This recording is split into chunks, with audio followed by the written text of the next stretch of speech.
Bienvenue sur la chaîne Info Capitale, ici nous vous présentons l'actualité africaine et mondiale en continu.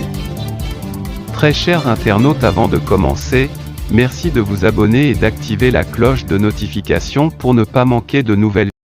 Les sorties vipérines de Macron, Le Drian et de Florence Parly montrent bien que la présence de l'armée française au Mali relève des intérêts autres que la lutte contre le terrorisme. Cette ingérence ubuesque aux allures de mépris et de dédain ravive les soutiens de la jeunesse africaine, bouillante de liberté et étrangère au joug colonial, au colonel Assimi Goïta. Dans le dédale de son opposition farouche à l'arrivée des troupes de Wagner, Paris remet en question la légitimité des autorités maliennes. Le Premier ministre malien, Choguel Kokala Maïga, serait un enfant de 2 coups d'État selon Macron. Faut-il rafraîchir la mémoire du coq déjà connu comme insignifiante? Sur quelle base légale s'appuie la présence des soldats français au Mali? Piqûre de rappel, un accord signé sous un gouvernement de transition dirigé par Dioncounda Traoré.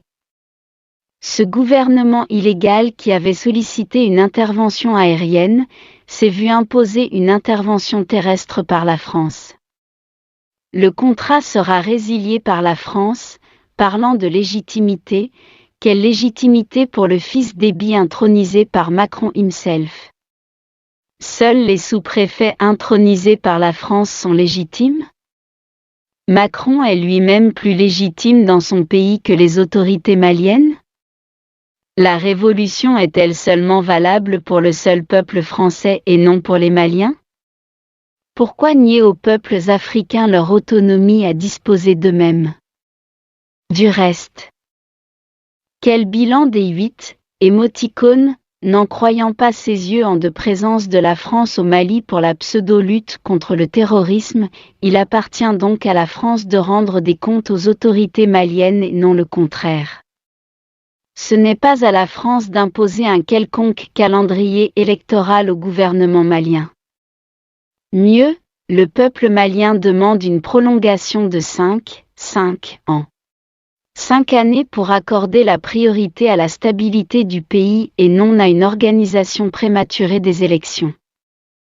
Le prétexte des élections a déjà fait ses preuves en Côte d'Ivoire. La suite est connue. L'intérêt d'un homme ne saurait prévaloir sur celui de la nation. Les 5 années de stabilité sont préférables à un autre coup d'État.